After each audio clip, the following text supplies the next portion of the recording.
Hi guys, welcome back to my channel. If you're new here, this is Sid's Life. I'm Sid, this is my life. Hopefully you enjoy watching. This is going to be part 2 of my 5-part series for the Truth About the Disney College Program. If you don't know and you haven't been following along, I did do the Disney College Program last year from January to August. It was a blast, and now I'm going to be telling you how it went and how to go about it if you're going to do it. So yeah. In the last video, we covered like applying and everything up until the day that you leave. Today we're covering leaving and getting there. The first thing that you will need to decide actually before you leave is whether or not you will be driving or flying. For me, I flew to begin with, but then I decided partway through that I really wanted my car because not being able to go many places outside of Disney was rough. And I was not about to pay for an Uber or a Lyft every time I wanted to go anywhere. That was not my thing. So my parents actually brought me my car when they came to see me for my birthday in March. So about 2 months in, I finally got my car and was able to go places again. That was a huge thing for me. One thing about if you are going to be driving is you are going to have to get, if you are living in Flamingo, a parking pass, which I believe costs $200 for the entire stay. So if you're there for 3 months, it costs $200. If you're there for a whole year, it costs $200. I might be wrong on that. You might have to pay something for extending. I honestly am not sure. I don't really remember that process. If I can find that out, I will put it in the description. But to start off with, move-in day. For me, I moved in January 8th. Yeah. January 8th, 2024, I moved into Flamingo Crossings Village. It was fun. It was chaotic. You got there, you're going to be standing outside a lot.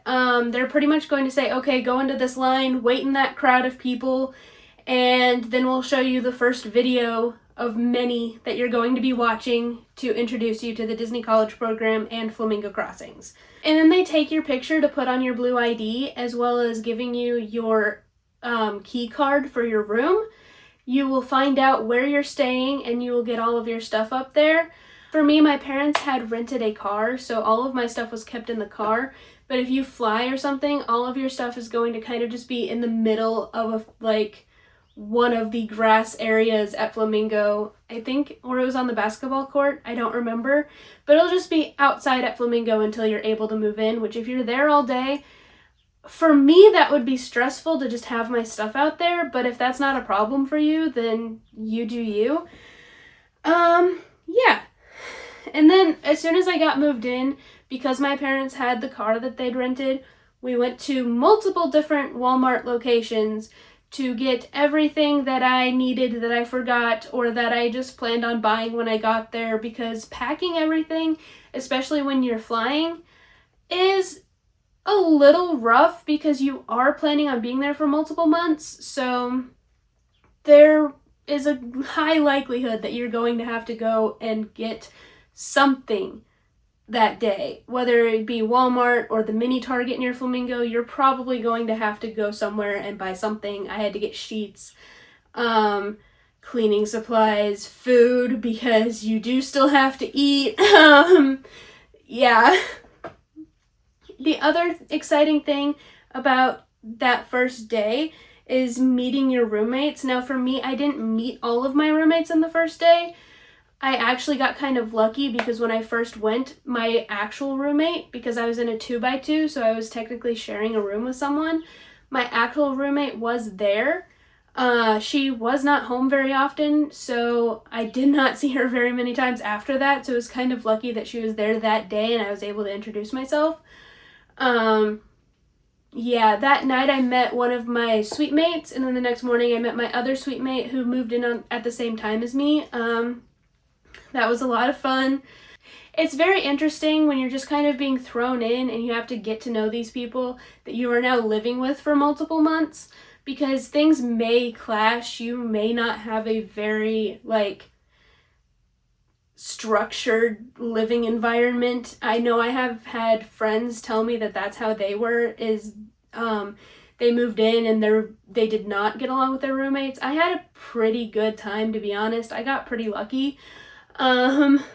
But yeah, if you know someone ahead of time, you may want to try to room with them. If you don't want to try to room with them, either way, like, you'll be fine, you will survive, but it could be an interesting experience, just to warn you right off the bat. And the last part of that first day, this part's kind of sad, but for me, because my parents lived like halfway across the country from me, and I wasn't sure that I was going to see them the next day, I ended up seeing them the next day, so the tears were for nothing. But they went out to the car that they were going to use, obviously, to go back to the hotel room, and saying goodbye to them, because at that point, I knew I wouldn't see them for another 2 months, and 18 years old, moving across the country on your own with nobody that you know, it's a little stressful. So there were some tears, but it's honestly not that bad. Like, don't get me wrong, it's hard leaving everyone, but you're going to meet so many new people, and you're going to make friends, and you're going to have such a fun time that even if, like, you think that you can't handle living without your family and friends around, I can almost guarantee you that you will be okay. You just have to find your support system.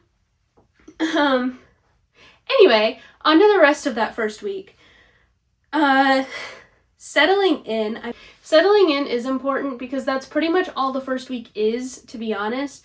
They don't have you working very much just because they want you to, like, get used to the environment and everything, because they know it's new for everyone. I don't know if that's actually why they do that, but that's how I took it. So you're just kind of there for the first week, you're settling in, you're doing traditions, which is a lot of fun. They show you videos about how you are now the magic makers, and they give you your name tag, which I'm going to put a picture up on screen of mine. So it's a lot of fun. And then after traditions, I don't know what order all of this went in. The first week was a little bit of a blur, to be honest, but you will have to get fingerprinted. If you're food and beverage, you're going to have to take, like, the whole alcohol training course. There's a lot that you have to do just to settle into Flamingo and settle into your role before you even start getting trained in your role. So that first week, while not a lot is going on, is definitely not boring.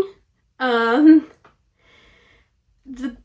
it's also not just a lot of technical stuff. You do get your park tickets. You don't immediately get your main entrance pass. You will get 3, I believe, 1-day park hopper tickets that you can use until you get your main entrance pass. Yeah, I went and used one of those the very first day. It was a lot of fun because there were some rides that I had not gotten to ride or see anything about yet, so I just kind of hung out in the parks and I rode those because I wanted to see what I was in for and, like, all the new stuff, so that then I knew what to tell people if they came asking. I actually made a couple of friends. They weren't even Disney College Program people, they were just in the parks, and we were the only 3 on the bus that first night from Animal Kingdom to Hollywood Studios. So I just hung out with them while I went to a couple of rides, and they went with me, and it was the strangest way to make friends, but I made friends.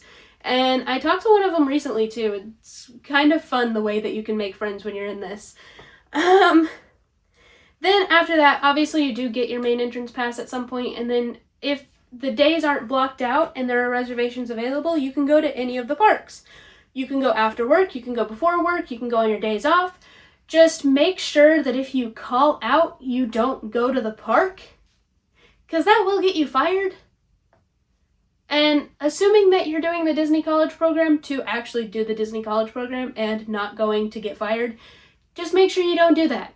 Feels pretty obvious, but just wanted to throw that out there. After that, that's kind of the entirety of the first week, but the rest of, like, getting settled in, I would say, depending on your role and your location, you may have to go get your costume yourself. For me, I did. I was at Satuli Canteen in Animal Kingdom. I had to go to Animal Kingdom costuming and get my costume on my own. Thankfully, one of my suite mates was also at Animal Kingdom, so she knew where to go, and she had her car, so she took me there and helped me figure it out.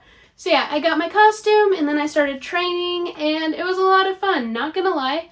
training is a little bit of a blur because you're learning so much in so little time and getting to know so many people.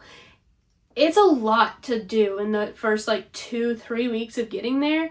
There's a lot of life changes happening, but honestly, it's so worth it, and if it's something you're interested in, I highly recommend doing this. Anyway guys, that's the end of this video. Hopefully you enjoyed. Next week's video I will be talking a little bit more about learning your role, what that takes, the learning curves, which I only have my experience, but if you are in the Disney College Program or have previously been in the Disney College Program, feel free to share your experiences in the comments or anything like that.